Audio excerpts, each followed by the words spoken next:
Thank you, members. We'll now proceed to item 9, page 37, private plan change request from Turnstone Capital Limited for Warkworth North.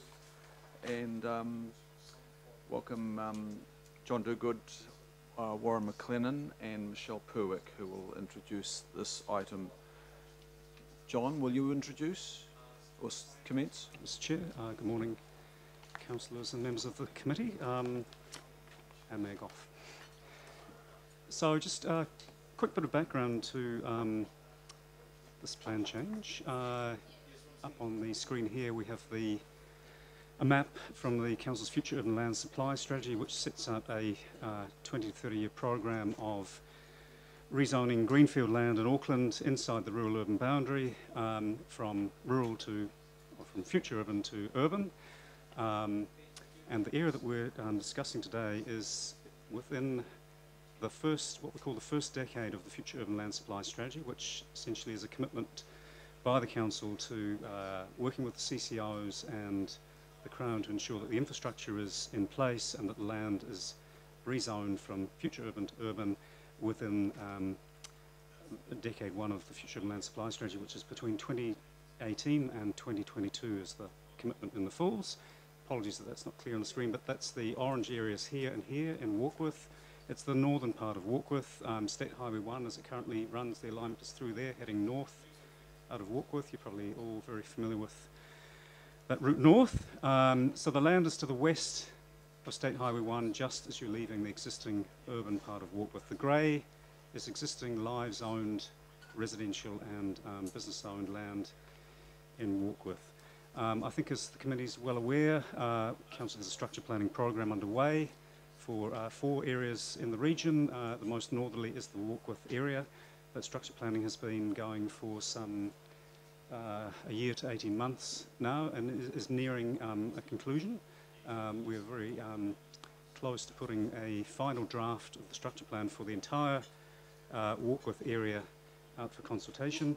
And we've got some timeframes in the report around that, but I think it's going up for consultation in the next couple of weeks. It'll be out for feedback for about 3 or 4 weeks, and then it will be brought back to the committee as a final structure plan sometime around May or potentially June this year. So that's how close we are to finishing the structure plan for the whole of Warkworth. The reason for the different colours in the Future Urban Land Supply Strategy is that to release all of that land at the same time would be at a significant cost, and for various other factors, the decision was made in the Future Urban Land Supply Strategy to release the land in the north, first of all, with the southern and eastern areas being rezoned and provided with infrastructure at a later point in time in the second, I think it's the second decade of the Future Urban Land, second and third decades. So that's where we're at with the structure planning. That's how it aligns with the Future Urban Land Supply Strategy, which is now incorporated into the Auckland Plan as well. So it has a lot of status and standing, the timings in this map here. This is a map from the Unitary Plan. The yellow areas are the future urban zoned land around Warkworth. And so again, it's this northern area here, and the hatched area is the land that's subject to this private plan change request. So yellow is currently future urban zoned, and the applicant under the private plan change request is seeking to rezone the land. This is this portion here as you head out of Warkworth on the western side. A mix of residential and business zonings. It's 99 hectares. The applicant has prepared a structure plan for a large area incorporating 130 hectares. The entire Warkworth future urban area is probably in the order of 1,000 hectares. So the structure planning that the council's been doing is for the full 1,000 hectares with a plan for rezoning and the provision of infrastructure over the next 20 to 30 years, whereas the applicant has focused in on that first decade area with roughly 130 hectares. But the specifics of the private plan change are the 99 hectares shown in the red boundary there, and a mix of residential zonings, as I said, some light industrial land, 13 hectares, a small neighbourhood centre, I think that's it right there, 3,000 square metres for a small group of neighbourhood shops, and the estimate is that this land, according to the applicant, could accommodate roughly 1,000 to 1,200 new dwellings. So the decision that's required of the council at this stage in the process is to either adopt the private plan change as its own. So essentially from that point forward, if that was the decision you made today, it would become a council plan change. Or accept the private plan change and allow it to go out for submissions and a hearing. In accepting the plan change, the council is not saying that everything about it is perfect by any means. It's simply saying that it meets the tests for accepting a plan change and it can't be rejected under the RMA at this point in time.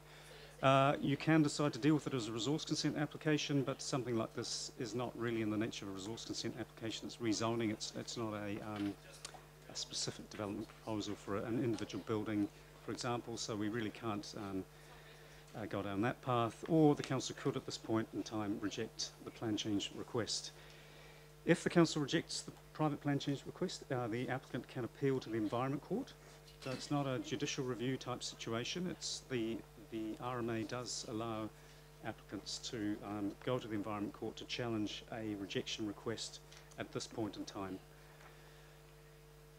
And the reasons that council would have to give if it was rejecting any private plan change request would be, so the Act is very strict about this. It has to meet one or more of the following tests. The first one is that this part of the unitary plan hasn't been operative for less than 2 years. Well, this part of the unitary plan has been operative for, that it has been operative for less than 2 years. In this case, it's been operative for more than 2 years, so that's pretty black and white. The council cannot reject this private plan change request on that basis. Second bullet point, the substance of the request has been considered by the council within the past 2 years. Again, we haven't looked at a private plan change request for this land in the last 2 years, or the council itself hasn't put out a plan change, so it cannot be rejected on those grounds. Again, that's black and white. Is it frivolous or vexatious? We don't believe that it is frivolous or vexatious. A lot of work has gone into this private plan change request. The applicant has engaged a number of specialists and has worked this proposal up and has engaged with the Warkworth community on this private plan change request, so we don't believe it's frivolous or vexatious, so it's not in any way trying to be difficult or problematic to neighbours or anyone else, so we would say that that's fairly black and white as well. So the key one that's really been exercising Michelle and Warren, myself and the team is the fact that this private plan change is going slightly ahead of the council's structure planning and certainly ahead of the council's own plan change for Warkworth North, contrary to sound resource management practice. That's the key one that we'll discuss in a second. The last one is, does it make the unitary plan inconsistent with Part 5 of the RMA, which is broad statements around sustainable management of natural and physical resources, so we would say that's pretty black and white. It wouldn't be making the unitary plan contrary to Part 5 of the RMA, so it really is that sound resource management practice. And you'll probably hear us talk about this sound resource management practice quite a bit as we start seeing more and more private plan changes coming in. We're past that 2-year period now, so they are definitely lining up, and as you'll see, 3 on this agenda, and I suspect the next month's agenda will have more private plan changes coming forward. So there isn't a lot of case law around what sound resource management practice is. I think there's one leading case that we've looked at quite carefully and had our legal team advise us on it. Their advice is, from a legal point of view, the bar is set pretty high in terms of rejecting on this ground, and the legal advice is that for this particular application we shouldn't be rejecting it on legal grounds. Just a last little bit of context, here are the timeframes for the council's structure plan for Warkworth. This is obviously still subject to planning committee approval and the feedback we receive when we go out for consultation in a couple of weeks, but 25th of February, that's when it's released as a final draft. There has been engagement with the Warkworth community around the future of Warkworth and the structure plan in the second half of last year, so this is the final draft that's going out for feedback. April, May, the team will analyse that feedback and make any amendments that staff feel are necessary to the Warkworth structure plan, and then we'll be bringing that to the committee in May or potentially June, just depending on the complexity of the feedback and any new issues that arise through that process. In terms of infrastructure, water supply upgrade is in the delivery phase for the future growth of Warkworth, and wastewater upgrades are also in that delivery phase. Michelle can speak to that in a bit more detail if need be. In terms of stormwater, the planning is underway by Healthy Waters along with the structure planning that we're doing, so it's fairly well advanced, and there are a lot of things that an applicant can do through the subdivision and resource consent phase to deal with stormwater within their own land holdings. So we think the stormwater is fairly well advanced and understood, but can certainly be worked through over the next year or two as this private plan change progresses, if the committee agrees to accept it. In terms of transport, as I think we're all fairly well aware, the extension of State Highway 1 North from Puhoi to Warkworth is well under construction, is due to be completed in the next, I think, couple of years, 18 months to 2 years. So that's definitely in the delivery phase, well underway. Another key bit of infrastructure required for Warkworth North and the Warkworth area more generally is what's called the Matakana Link Road. It goes from the northern part of Warkworth on the eastern side, opposite the side, and connects into the Matakana Road and alleviates some of the congestion and issues around the Hill Street intersection that are fairly well known. There's also a proposal for a Western Link Road, and you would have heard about this from the Supporting Growth Alliance team last week. But the Western Link Road, so the Matakana Link Road generally runs, let's get my bearings here, through this route here. And the Western Link Road is more in through this land here and does, Halls Road? Yeah. And does come through the applicant's site. The private plan change request does make acknowledgement of the need for that road, and the applicant has had some initial discussions with Auckland Transport, and that would obviously need to be ongoing to ensure that that road can be provided within the site of the private plan change. So that's almost it on infrastructure. Longer term for the future of Warkworth, there's clearly a need for park and ride. It's in the planning phase. Again, you would have heard from the Supporting Growth Alliance team at the workshop last week that there are proposals for park and ride in this, I think, the southwestern part of Greenfield Warkworth. So it's in the planning phase. It's certainly not in the consenting or construction phase. It's probably something that is not critical to this private plan change, but longer term will be required for growth in Warkworth. So this issue around sound resource management practice, we'll be fairly upfront about it. We have encouraged the applicant to hold fire until the council finishes the structure planning. Their preference and their right under the Resource Management Act is to lodge the private plan change request, and the council has to consider it at this point in time. So sound resource management practice, it's not a detailed assessment of all the individual merits of it, all the environmental impacts, all the other impacts. It really is, at a very high level, is there something here that's a real showstopper in terms of good practice, good planning. It does allow you to consider process issues around, is the timing of this appropriate relative to other things that are happening? So that's tested us quite a bit in terms of the structure planning and the council's own plan changes and the future of land supply. So I guess what we're saying in the report and our advice is still that while a better approach is that this land will be rezoned by the council after the structure plan is adopted, hopefully in May or June this year. On balance, the request is not considered to be contrary to sound resource management practice for the following reasons. It doesn't undermine the Auckland Plan 2050 or the future urban land supply strategy, because the timing is pretty closely aligned with that 2018 to 2022 commitment in the Auckland Plan and the future urban land supply strategy. So it's very close, and the structure planning is well advanced, as I've said. So we're not, we don't see that as contrary to sound resource management practice. The bulk infrastructure, as I've talked about, is either in the construction delivery phase or is well advanced by the Supporting Growth Alliance, well understood, and tracking towards things like designations and specific design and delivery and funding proposals. The application has been, it's very thorough. Again, it's not saying that we as officers fully support all aspects of the plan change, but that can be tested through the submissions and the hearings process. The council can make a submission on this plan change, and we probably would recommend that the council does make a submission. So we would come back to planning committee if this is accepted and recommend that the council makes a submission to align the private plan change with the structure plan, which by that point will have been well advanced. And the last point there is that the council's own plan change for Warkworth North may well potentially catch up with this private plan change and could potentially supersede it, so the two could come into alignment.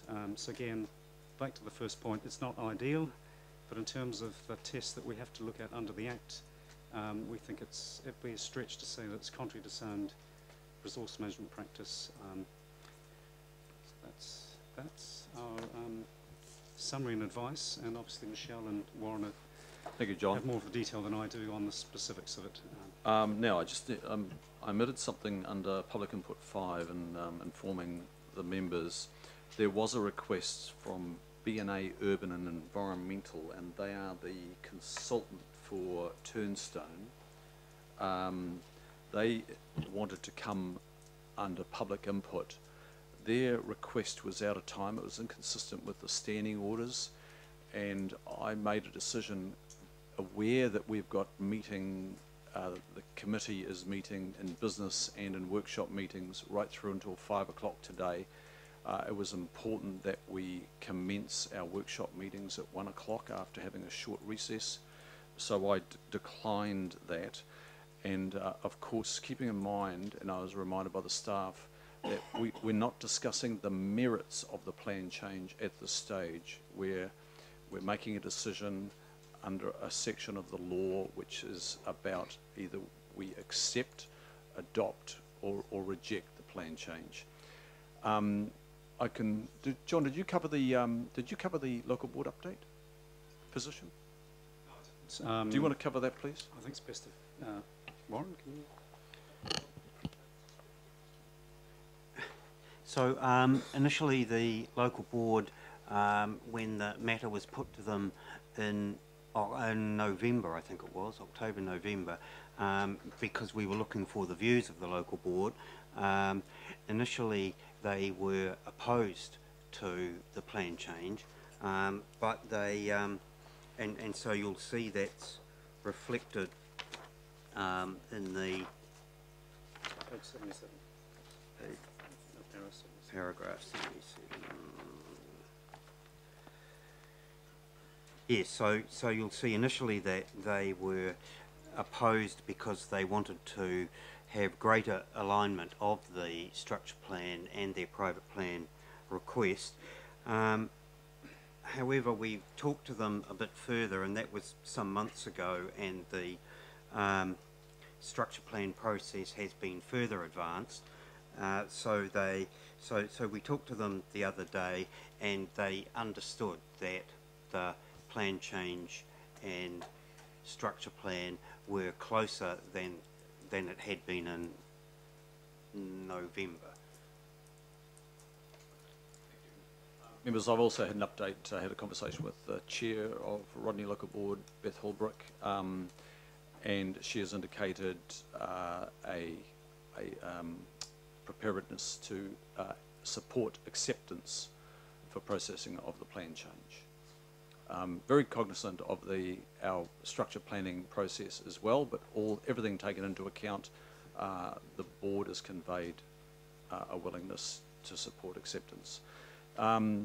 Now there are some there's been quite a lot of discussion, the staff, myself, Councillor Hills as deputy in the last few days on this particular plan change, and so there are some modifications to the recommendations, and these recommendations are supported by the staff. So if you would like to read those, if we can get them on one screen, and I'll just go back to Turnstone Capital again.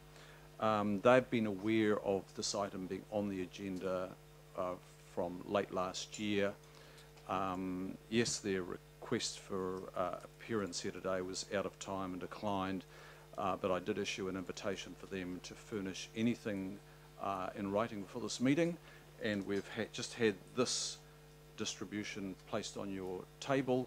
It is a letter, though, from 19th of December, so they haven't sought to update, but I think it's pretty clear what their position is. And I don't think our recommendations at the moment, which I will move, are inconsistent with their aspiration, definitely not with the staff. So, questions at this time? Councillor Sayers, would you like to just look at the recommendation, and I'll take your second once you're comfortable with it? Well, I wasn't involved in the design of it, Chris, so I don't know if I'll be seconding it. But I do have some questions. Okay. I'll take a second from another party then. Councillor Hills, thank you. And questions, please. Councillor Sayers first. Thank you. Through you, Mr. Chair. I just want to get a feel for, you mentioned that, you know, Warkworth happens to have a structure planning process underway at the moment, but we're likely to get these private plan changes coming in, you know, because people can do this. I just want to feel comfortable that we're not accidentally putting a handbrake on this plan change because we've got a structure plan happening at the same time. So I just want to gain some confidence that if we accept rather than adopt today, that something might happen with that structure planning process unforeseen, and the time frame gets pushed out a little bit further, John. So that's one of my concerns. We could get these 1,000 houses up and built now and adopt today rather than accept. So could you just talk me through that a little bit further, John? I hope that's clear. And then I've got another couple of questions, Mr. Chair. Through the Chair, I didn't really speak to the option of adopting because it's not what we're recommending in any detail, but if we did adopt it, the benefit for the applicant is that the plan change would have some standing immediately, whereas if Council accepts it, it has no standing until it's gone through a submission hearing and until there's a decision by independent commissioners on behalf of the Council. So that's potentially 9 months away, 6 to 9 months before it will have any real standing if you simply accept it. If you were to adopt it, it has some standing right away. We're not recommending adopt for the reasons that the structure planning is still in a draft phase. There are still some aspects of the detail of the plan change that we, as officers, feel aren't perfect. So it's certainly not at the point where we would recommend adopting it, because if you adopt it, you're essentially saying it's Council's, we agree with it, and Council would pick up the costs from here forward if you adopt it. So that's the first issue. So yes, there might be some benefits in terms of getting land zoned potentially a bit earlier than an accept, but we wouldn't recommend adopting it. In terms of could anything happen if the committee does accept it today, could anything happen that delays it? No, if you accept it today, it has to be publicly notified within 4 months. The applicant's strong preference is notification earlier than the 4 months. That's something that can still be worked through, but certainly from our point of view, we definitely want to see the structure plan significantly more advanced. At the very least, feedback closed, potentially beyond that to adoption before this plan change is notified. So, but no, Council doesn't have the option of sitting on this for another year to 18 months. If you accept it today, it must be notified within 4 months. With the one exception, you can double that time frame, but there'd have to be very strong grounds for the Council doubling the 4 months to an 8-month time period. So, yeah, can't sit on it for another 6 months or a year. Yeah. Second question was just relating to this document that's been tabled, Mr. Chair. Just wondering if the officers are familiar with this. I'm just quickly reading this on the fly now. I'm just reading the first paragraph of it. Is the result of this, seems there's been a council meeting and this is putting it in writing post the meeting, is the recommendation today inconsistent with what was agreed in this meeting? Could I just get clarification on that, please? So would just allow us to read this for a second. So Councillor Sayers, it's particularly the first paragraph where the applicant Turnstone agrees to the to a process whereby notification of the plan change request will follow close of submissions on the structure plan. That's what you're referring to. And so I've spoken to the staff about this, and if you look at the motion that best reflects that is A Roman 6 on the, not on your agenda, but on the screen. Ask John to address that part in a tick.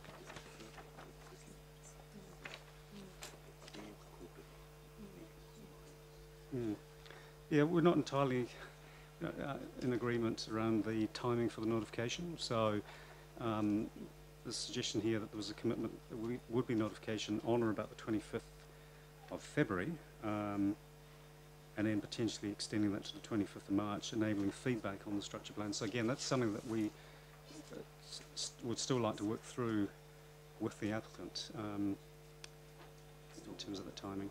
So, as I say, that we have to notify it within 4 months.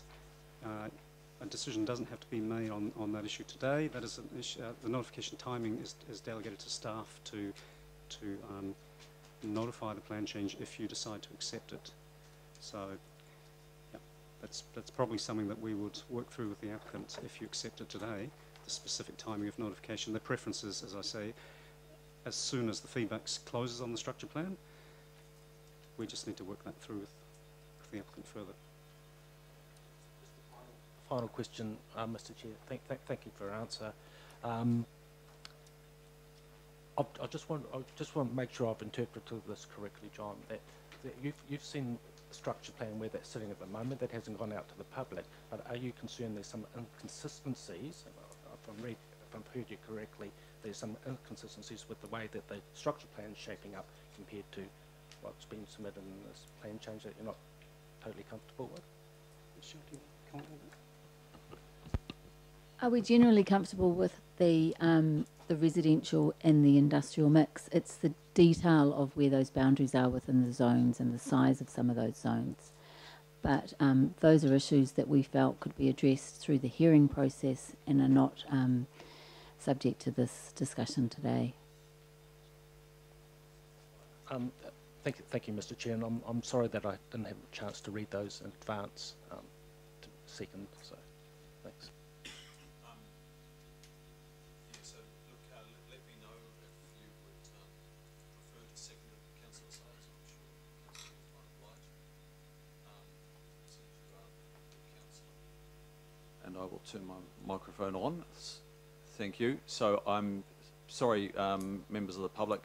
I was just saying to Councillor Sayers that the motions are now on the screen. These were not in the agenda, and Councillor Sayers has just taken the opportunity to read those motions and has the opportunity to second if he calls. Councillor Casey, please. I'm glad that you answered that the way you did, John. My concern is to have this notified directly after the close of submissions. I mean, the whole point of the submission process is to see what the public thinks. And what really worried me in here is the words minor amendments, that the applicant is willing to make minor amendments. What does that mean? I have no idea. That's a rhetorical question. So in that 6, I want some notification that the applicant is prepared to amend the application based on public feedback, because that's what he says in here. And that's what concerns me.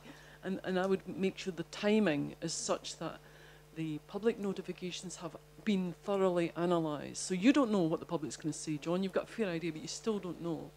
And so although you can guess the issues, there could be other ones that we're not aware of yet. So I'm not for rushing it. This gave me the heebies. So an amendment to 6 would recognise that the submissions have to be analysed and note that the applicant's willingness to make amendments, not minor amendments, just amendments, because they might be bigger than minor. I don't know what minor even means. So if somebody could work on the words to that, that would be great. Okay, just for clarification, are you referring to the notified private plan change and the feedback there, or are you referring to the structure plan feedback? Okay, John, I think it's getting tricky because we can only go so far here, because this is a decision about adoption, acceptance, or rejection. It's not about the merits of the plan change. So I've been reminded quite regularly on this by our legal staff and our planning staff, and like you, I've asked a lot of hard questions on this over the years, actually. So, John, can you just reflect on Councillor Casey's query and respond, please? Well, it would certainly be to A6 that you would have to make some amendments. At the moment, it talks about until further progress has been made with the Walkwith structure plan. I think what Councillor Casey is saying, that progress would have to include some analysis of the feedback received on the draft when it goes out. So that's certainly what I heard, that you wanted to see some analysis of the feedback, not more specifically than just further progress. And the second point was really just to acknowledge that the applicant has agreed that some changes may be required to the structure plans. I don't see anything too concerning about what Councillor Casey is recommending, but clearly the applicant wishes things to move at pace, and that their preference would be to, as soon as the feedback's closed, for it to be notified. So it really is up to the committee whether you feel that analysis needs to be specified now, or whether it's something that officers can work through with the applicant if the plan change is accepted. Councillor Casey, I'm just wondering if you might want to work some words there with Megan Tyler, who has been working on this, who's to my left, and it's possibly expanding the 6, and it might be with a recommendation that the applicant take into account the feedback received in the structure planning process. I think that's about the best we can do, is recommend. We can't instruct at this point. Noting also the applicant's willingness to make changes to the private plan change. That's what's signalled in this letter. Can I ask Megan, if you could work Councillor Casey with Megan Tyler, please? Councillor Cooper, please. And one was around this. I'm just want to be careful that if it's a private plan change, it's their plan change. We're being asked if we would accept it, and I'm wondering whether we're able to legally say you must do this to it and do that to it, because the fact is, when you accept it, they put it forward as it is, and the commissioners look at the merits of it, because now we're asking them to shape their private plan change as we would like it, and I don't think that's our role.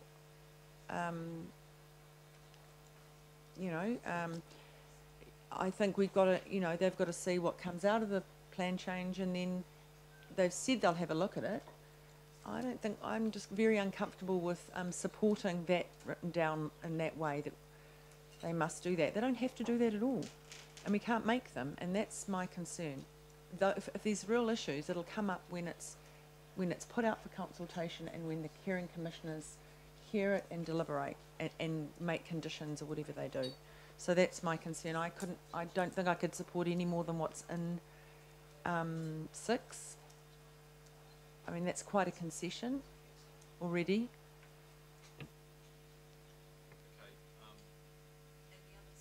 That, but I've got another question.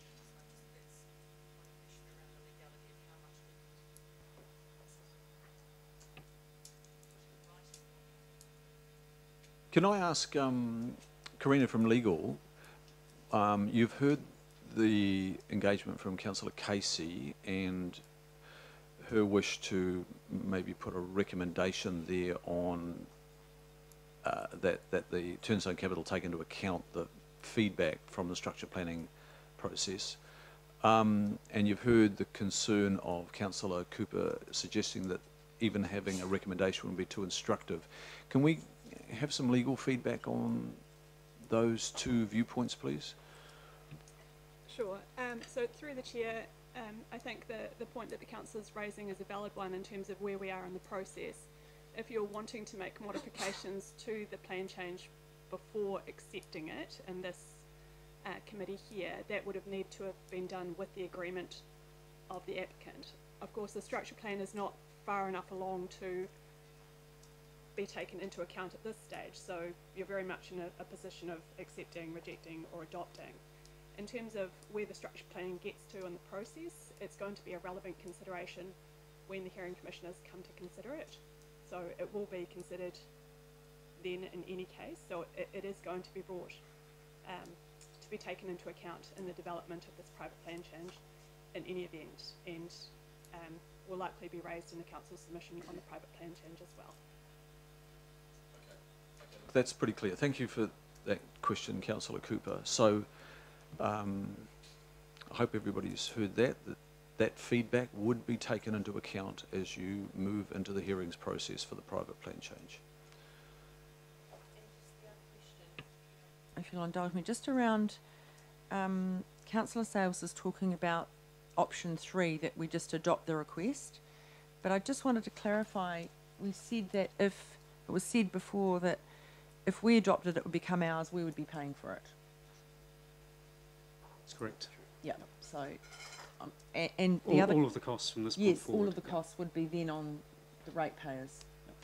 Okay, the other, and just on that, what's the kind of, the difference between accepting, adopting?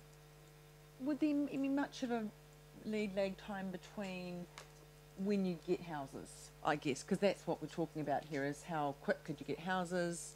I think that was the intention. Would there be much of a difference in time, private plan change, our plan change? Through the chair, it's a difficult one to answer in the absence of knowing exactly when the council might notify a plan change for this area. But on the adopt accept front, if adopted, as I said before, the plan change would have some standing right away. The future urban zoning would also still have some standing, so any resource consent application would have to be assessed against both the adopted plan change and the future urban zone. But potentially it might be easier to obtain a resource consent for earthworks and subdivision, which is the key starting point for any development in the greenfield area, to enable some of those works to be undertaken in the next earthworks season, which, as I understand it, starts around about October. So maybe at a stretch, and it's speculation, but if everything went well, it might be that under an adopted situation, it might be easier to get a subdivision consent, earthworks consents, and get the work underway at the beginning of next summer.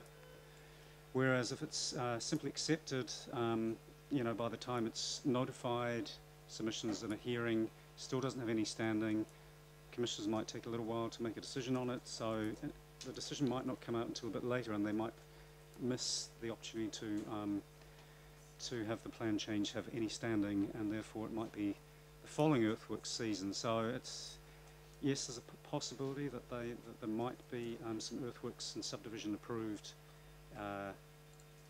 earlier, and I think that's what the applicant is hoping to achieve, even through the accept pathway. So their preference is that it is adopted, but even with the accept pathway, they are probably working towards hopefully getting some earthworks and subdivision consents approved to allow them to start work as early as the coming season. Yeah. So I guess just a quick comment then, and I won't comment in the last. So, and for some, I mean, I think that it's reasonably negligible around delivery of houses that will be aligned with other infrastructure, and that's my concern. So, yeah, and I don't want us to have to pay for this. We'll have our own plan changes we have to pay for. John, just carrying on from that, though, if the council was to adopt this, it is adopting it as if it was a proposed plan change made by itself, and the council's not quite ready to do that because it's got to undertake the structure planning. So is that... Through the chair, that's absolutely correct, and that's the point Michelle's just raising with me. It's still that issue. There's still some things about the detailed merit of this plan change around the zoning boundaries and so on. They have a precinct that they're proposing under this private plan change that has some provisions in it that we're still not 100% happy with. So we're just quite a long way off from saying that's something that we would recommend that the council adopts on the merit. And I guess if you're adopting it, you are actually saying on the merit that you think it's in really good shape.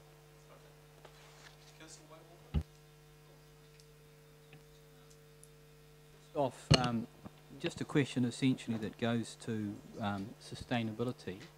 Have we got some modelling around the employment provision that we've got within the Warkworth catchment as compared to the number of houses and people that are coming on, and related to that, how many people are going to be travelling south, basically commuting to Auckland?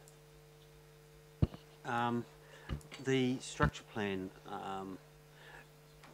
looks at that in a broad way across the entire future urban area, and as you're aware, Warkworth's a satellite town, and so therefore it's intended that it provides a large proportion of its own employment rather than too much commuting. So in this stage 1 plan change, there is some additional business land being allowed for, but in the second stage, further towards the south, there is some more land to be provided for as well. So that's the sort of allowing for business land to be developed as the population grows. Yep. My question goes to the question I raised the other day to the supporting growth workshop we had, and that's around what the impact is on the motorway system and the transport system as you go through the North Shore, the ability of that to cope. And I just want to express big reservations there. The other question I've got just is around water supply. Currently there's a bore water supply.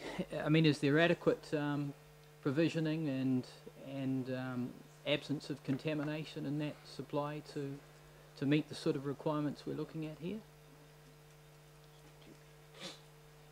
I can answer that.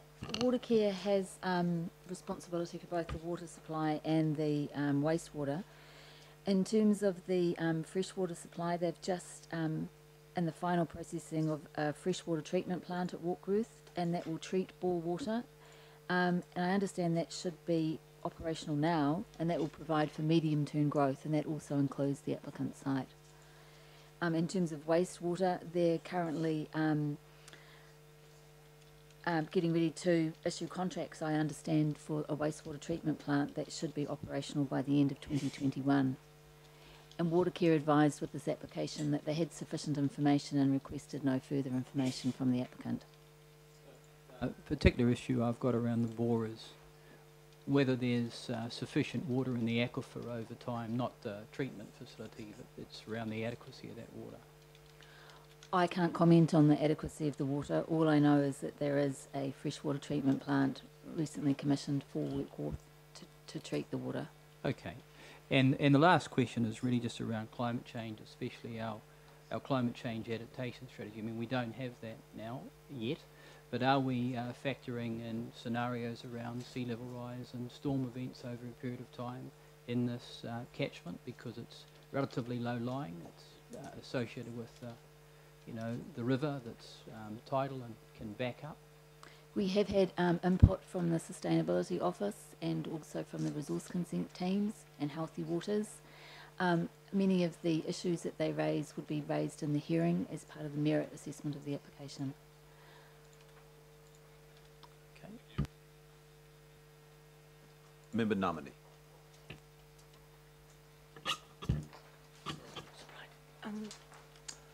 Hi, I've got just a question, because like I accept the outset, like as we're moving towards private plan changes, there's a bit of ambiguity because there's no kind of case law or anything like that at this point in time. In reading the Māori impact statement and the agenda, I get a sense there. Anyway, I guess my question is, can you explain to me why clause 4A would not apply in a private plan change process that's accepted accepted by council. I need to get my head around the rationale for that not applying in this instance, because I think the comments made here are it's not a mandatory requirement, so it's kind of like a choice has been made by whoever's assessed this to not go there. Then that kind of tells me in the alternate you could go there. So I need a bit of advice. I don't, a bit of legal, the rationale for not going there. Through the chair, and thank you, Member Ngamani, for raising that prior to the meeting. Karina from Legal Services and I had a bit of a discussion, and she can probably respond more clearly. But in essence, what we're proposing to do with this private plan change and the subsequent two on this agenda is, if accepted, ensure that the steps under Clause 4A of RMA are completed before notification.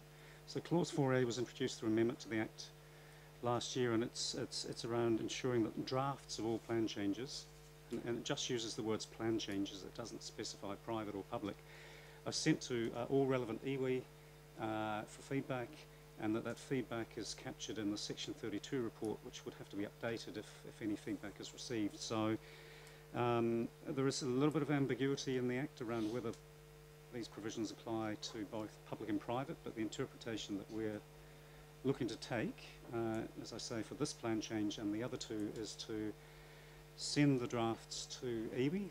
Well, in the first instance, ask the applicants to do so, and to record any feedback from iwi in the Section 32 report before notification, and clearly take on board any of that feedback as well. So we are suggesting that that occurs prior to notification, which is what Clause 4A states. It doesn't say prior to deciding to accept, adopt or reject, because it just doesn't deal with private plan changes, it's just plan changes. So so we will look to do that. In all three cases, this private plan change and the other two, next two items, the applicants have engaged with iwi, and we've strongly encouraged that, given them the relevant contact details, and so there has been some engagement. It's just that specific step around sending the draft and recording any feedback and taking on board any feedback hasn't strictly been completed for all three. So, Corinne, is that good summary? Thank you for taking the precautionary approach. Yeah.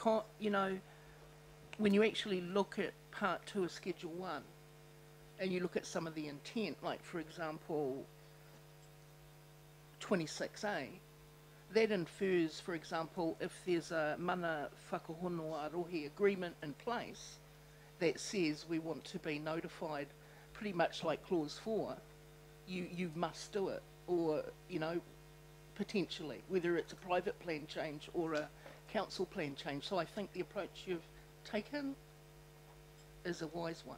Thank you. Now,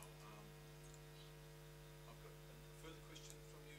Sorry, I'll again. Councillor Through the Bob D noticed that there's a sense mistake in recommendation 4. There's a word missing. We'll get the staff to have a look at that. Now, thank you.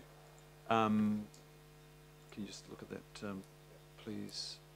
Now, I've got speaking requests from Councillor Newman. I'll just hold on that. Councillor Filipino, question? Look, on the letter that we've received from, dated 19th of December,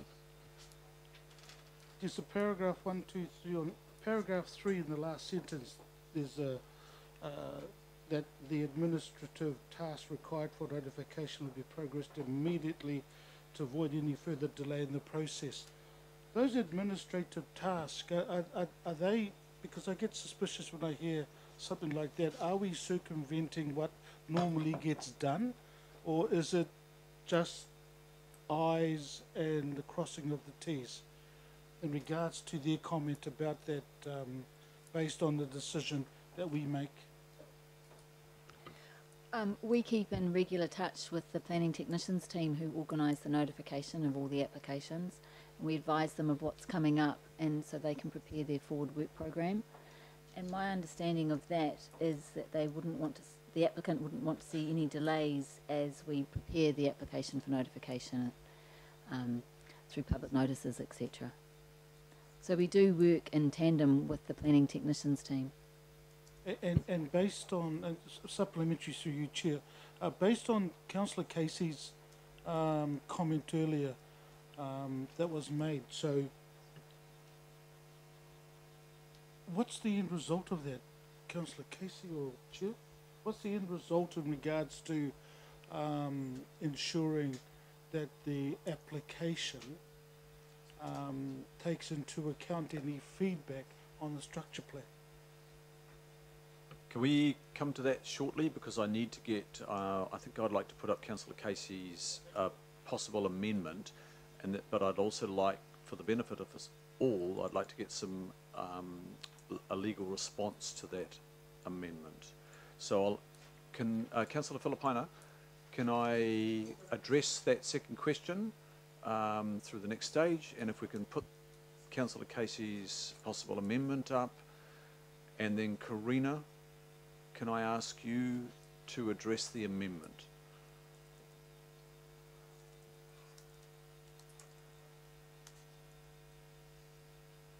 Okay.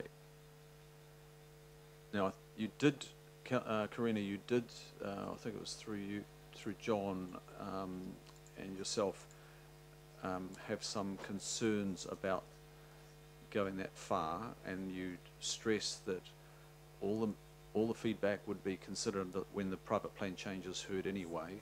But can you just again tell us, give us your advice on that amendment for us? Thank you. Through you, Mr. Chair, the matter that I raised earlier, perhaps not very eloquently, was that modifications to the private plan change request would have to occur before acceptance, and we don't have enough information on the structure plan at this stage for the modifications to occur. So modifications under clause 24 of the first schedule occur before acceptance. So once we've accepted it, the consequential amendments can't really occur. Any amendments will be made on the basis of submissions on the private plan change request.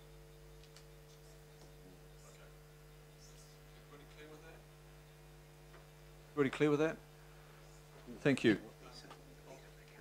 I'll go to Councillor Casey, and Councillor Casey, do you have a second for that motion? Or would you like to progress? Can I just say something first? The reason that I've raised it is one of the risks in this process that's been identified by John, and it's also been identified in the report, is that we do have an ongoing process with the Warkworth community. That's, if you look on our page 51, one of the risks, notification of the private plan change may confuse members of the Warkworth community about the role of the council's structure planning process. And this is in this wee letter that arrived on our desk today, they basically acknowledge that and say, well, we'll wait to the end of that process. But the end of the process is not the end of the submissions. The end of the process is when we've looked at the submissions and decided it might be all okay, but it might not. And so this is just it's a tie-ho, really. It worries me that it's either all or nothing. This is a political process, and we're tweaking it to add in the... We can. I think we can still do this. You might not legally like it, but I think we can still do this, because this is what my gut reaction to this is. In some ways, Councillor Casey, you are speaking to the motion. Now, right. I think I do, yeah. I want to see if other people feel the same way, and if it's just me, then that's fine. I'll vote against it, because that's the only option we've got. And I'm saying there has to be a middle ground. This is politics. Do you have a second? Okay, I've got a second, and the motion's before us. Now, you started to speak to it, Councillor Casey. I'll allow you to carry on. Simply that. The developer has signalled minor amendments. I don't really know what that means.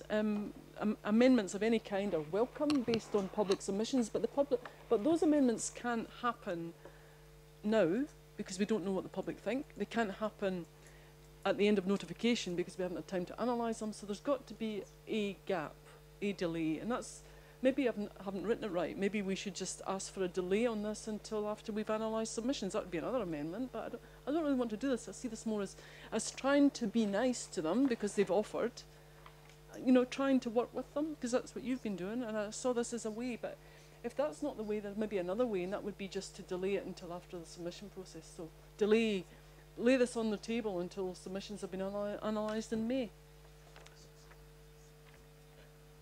Other speakers to the motion? Councillor Hulse, please. Thank you, Mr. Chair. I can see the intent. Mine is a question. I'm just trying to get a sense of the scale, scope, and possible change or amendments that we could actually be looking at, because just getting back to the process, which is, it's not necessarily a political one, it is a highly legal process that we're looking at here. Issues will come up under the structure plan, and then issues will come up when this is notified and the submitters pick up the issues, and their memories may be jogged, or their ideas may be jogged by what comes up in the structure plan.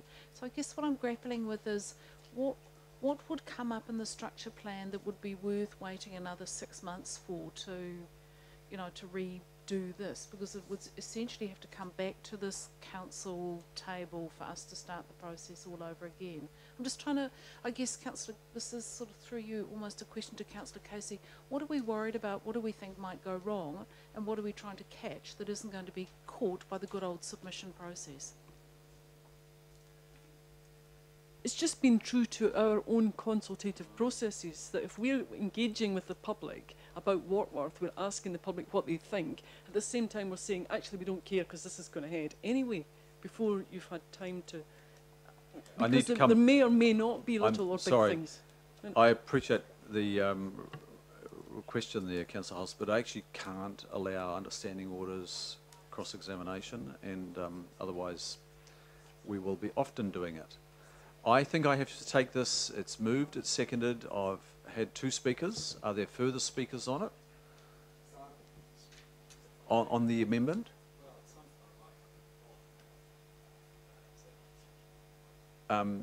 You can speak to the amendment, yes. I think the amendment can't be spoken to in isolation, the whole thing. Look, Chair. Speaking to the amendment, yeah. Well, the amendment comes back to the substantive, and the substantive is not a debate about delaying notification for the process of a structure plan. This is actually quite a narrow issue. The issue is about accept, adopt, or reject. Or reject. If I was asked to make a merit-based assessment as to whether I would want to adopt it or reject it, because that's a binary thing, I'd have to reject it, because actually, I think there's a number of gaps in here, including, I mean, the assumption is that there are significant elements of bulk infrastructure. I don't necessarily agree with that. I think there are gaps on the transport side, and I think there are gaps on the delivery of the infrastructure.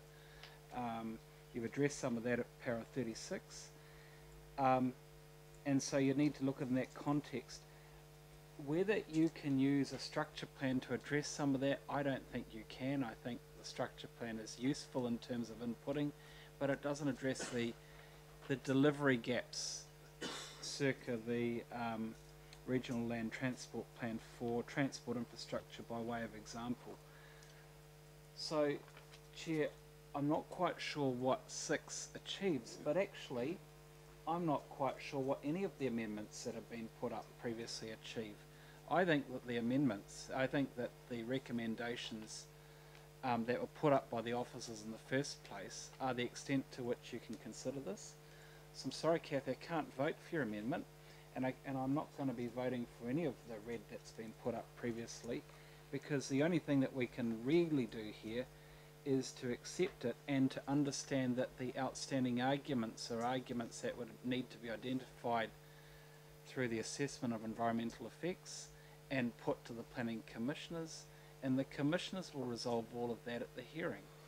And if they resolve it at the hearing, either the plan change is going to look significantly different to what is currently proposed, or it shouldn't be accepted. But it will be at that forum, not here. So I don't think you can I don't see how you can accept the amendment here, Chair, but the other wording that's been put up, supplementary to what's been put out in the recommendations under item 9, I'm not sure the purpose of that either. Thank you. Councillor Cooper, did you want to speak to the amendment? I just wanted some clarification again, because I thought I heard the lawyer say that if we accept this now and then there's changes made to it, then we have to go, it's not what we accepted, so we have to go through it again. So that's why I'm concerned about this amendment being adopted. Rena, can we just repeat that again? That probably it is important. So you're accepting the plan as has been presented by Turnstone for notification as it is. That's the process? Through the chair, yes. So if there was to be a modification explored under clause 24, that step is required to occur.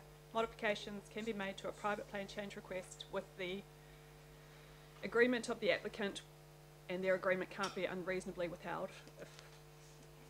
It's been a little while since I've looked at this in great detail, but that step needs to occur before you accept the private plan change request. So we would need to come back if there were to be modifications made. Litigate this thing over again. Okay, and it's for those reasons I understand the intent as Councillor Hulse understands it as well, but I can't support this amendment for the reasons given by our legal advisors here today. Councillor Lee, please. I'm getting the impression that we have no choice at all. If somebody requests a plan change, then it's up to us to rubber stamp it as soon as possible. So I wonder what we're doing here, having this discussion. The fact of the matter is, we are the regional government, the regional authority, and we do have decision-making powers over to let these plan changes through or not. Now, they have to be based on good grounds, and the Act sets out the grounds for that. And the High Court has found that councils have a lot of latitude in exercising these powers. So, I'm sorry, we're not a rubber stamp clearinghouse for developers' plan changes. And that's the first point. The second point is, what on earth are structure plans for, really? They employ council officers, planners, consultants, and all the rest of it. They cause the public a lot of work to be involved in submissions and all the rest of it. And when it suits, we just totally ignore the whole purpose of it. I mean, when it comes to these initiatives like structure plans, we have to be seen to mean what we say and say what we mean. And if we launch an expensive, and no doubt they are, structure plan, and then a developer comes along and says, I want to effectively preempt the findings of that, that raises significant questions about how we spend our money in this council on endless planning, which doesn't seem to be that meaningful according to ourselves. So I think the amendment is a very polite and if not timid direction to the officers to say, hey, could you please take our structure plan seriously? So I think it's well in order, and when it comes to making suggestions, yes, we can do that. We can turn the damn thing down if we want to as well. So I would support that. It's a reasonable request. Thank you, Councillor Lee. There being no further speakers, I will put that to the vote. It's moved by Councillor Casey, seconded by Councillor Walker. All those in favour say aye. Aye. To the contrary, no? No. I'll need to, Councillor Casey, I'll take a show of hands in. Can I have the ayes, please? Can we just have a quick count, please? And I need to take the noes to make sure we're not taking. I'll take that as a majority, and the noes to clear. I needed the division much earlier. No. No, you've done the voices, Oh, you've it's done the before I hands, and carried it. we now Sorry, look yeah. division. Okay, division now. So we're having a division on the budget moved by Councillor Casey. So, Cheetah. Councillor Bartley. Councillor Casey. Yes. Councillor Cashmore. Councillor Pollock. Councillor Clark. Councillor Cooper. Against. Councillor Philippina. Against. Mayor Goff. Mayor McKinnon. Councillor Hills. No. Councillor Hollis. No. Councillor Lee. Aye. Councillor Newman. Member Narman. Councillor Sayers. Councillor Simpson.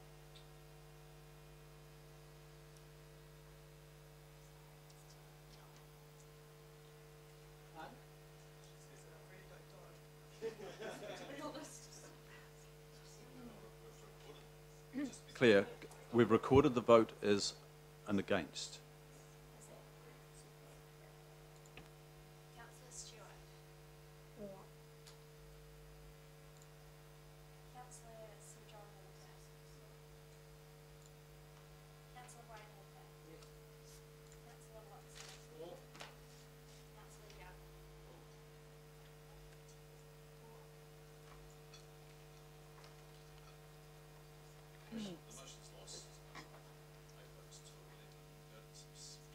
Motion has lost 8 votes to 11. Go to the substantive motion now, please. I think we pretty well discussed this, have we? Are there further speakers? Okay, we'll go to the vote then. It's moved and seconded. All those in favour say aye. Aye. Contrary, no. Declare that carried. And, sorry, Councillor, can I just take Councillor Casey against the whole motion? All sections? Councillor Walker against everything? And Councillor Newman? Okay, thank you. So as I said, I've declared that carried. Thank you, members.